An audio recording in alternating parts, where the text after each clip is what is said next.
Well, we're headed out to the Sam Houston schoolhouse. Schoolhouse? School's out for summer. Yeah, that's where Sam Houston back. He's just a young man. He needed a little money and he started a school so he'd educate them illiterate hillbillies, right? Something like that. I don't know, he's there's a good-looking man. It's in the eyes of the beholder. Yeah, I behold her and that's a good-looking man. And I'm beholding I'll you, tell you and one I thing. say I'm not so sure. I'm going to tell you something. Now, you listen. Okay. Listen close. I'm listening. Are you listening? Yes, sir. If these guys standing down here in the road knew who was driving, they'd get out of the way. I'm not that bad a driver. Well, you ain't that good a driver either. Okay, I'll remember that next time you Look want out, me to Sam drive Houston. somewhere. We may put your schoolhouse out of business. Now that's us a stopping. That's the museum there. Yeah, it is kind of a museum. It's more of a reception center where they charge you $1 to see it. I mean, what can you see for $1 anymore? You can't even buy a comic book for $1. Practically free. Practically free. Yeah. They accept contributions though, and if you've got a wheel in the way, it wouldn't hurt to throw in a little extra money. Not too much. Not too much. Not too bad. I mean. Oh yeah, throw in too much if you want to. Let me tell you a little bit about Sam I'm Houston. listening. Is that well, him? That's him. That was when he was only 33, I think. But anyway, Sam Houston. I looked at him kind of sideways when they took that picture, didn't they? Yeah.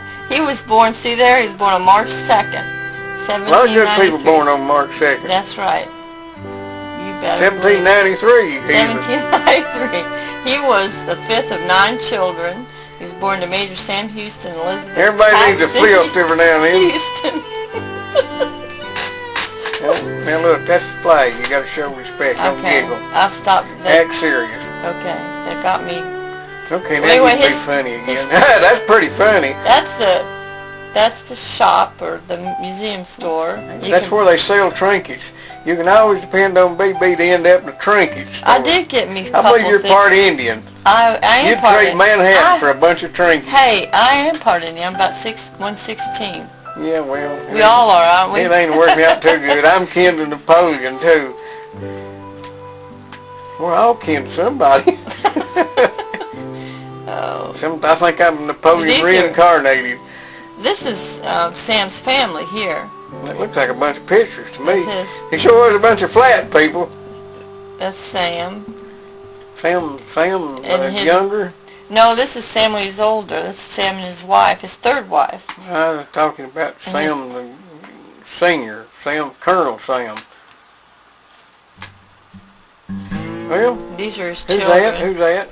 This is one of his kids. That's Sam Houston Jr. You know, that good look soon bred out, didn't it? It's in the eyes of the beholder, I tell you. That's one of his daughters. He had 7 children. Young.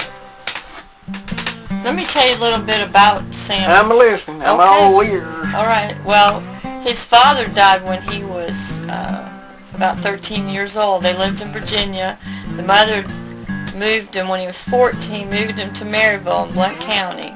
Blount County with his 5 brothers and his 3 sisters. And they lived on a farm. That's 9.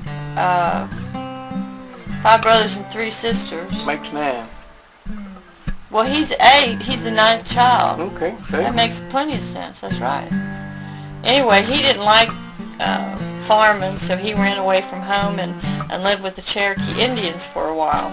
Pushing that plow wasn't no fun, huh? Yeah, they gave him an Indian name of Ulu. Kunta Kinte? No. Oh, different story. Well, anyway, his Indian name was the Raven. The Raven. Which is very appropriate that because sounds very English to me. What? Wasn't Wucky Mucky or something? Oh.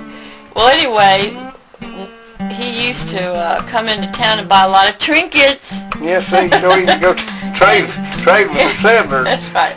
For all his friends, his Cherokee friends, and he got so that he had quite a bit of debt, so he moved back to Maryville. And buying them trinkets for cash and selling them for credit didn't make him no money. Let me tell you what he did. He went and paid off his bills. Well, yeah, he did.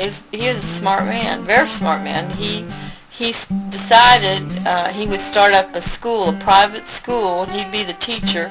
A school for private.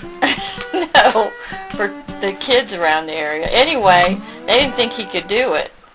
Yeah, them people smart him told him it wouldn't work. By the way, if you want to see this schoolhouse, it's open to the public. Don't forget that. Yeah, okay, I'm listening. Educate me. Well, after he had the schoolhouse, he enlisted in the Army. He was an ensign, and then he was 3rd lieutenant. Did they have ensigns in the Army?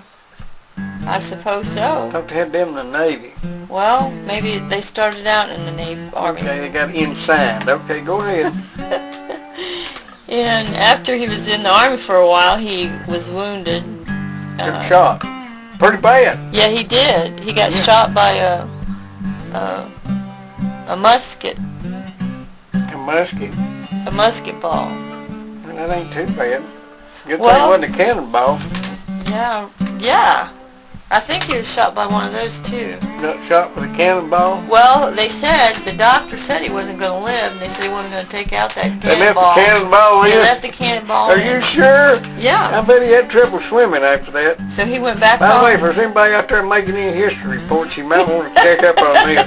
I don't think you can live too good with a cannonball left in. Well, that's what I read. You didn't read cannonball. What did I read It then? must have been a musket ball. Okay. Well, There's an apple anyway. peeler. I got an apple peeler.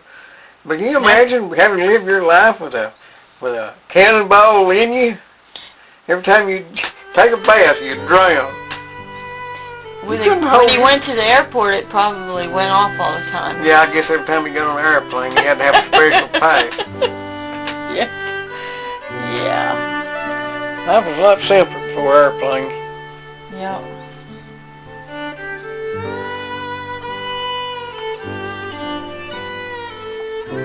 What else do you know about him? Whose dress is that? Whose dress is that? I suppose that's his wife's.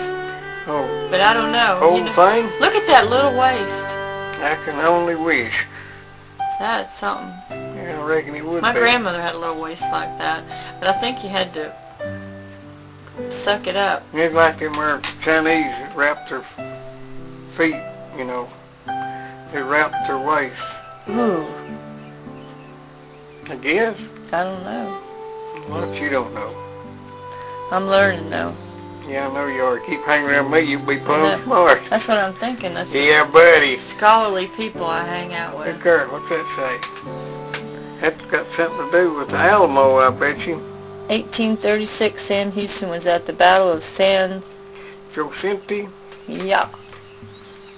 That'd be it. Yeah, tell us about his escapades down in Texas. You tell him.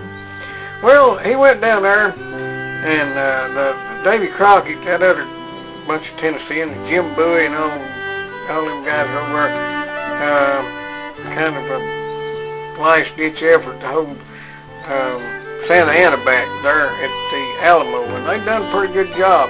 But they was hoping for a rescue by Houston's men. He'd gone down with a militia and was ready to rescue everybody, but he didn't have all his ducks in a row.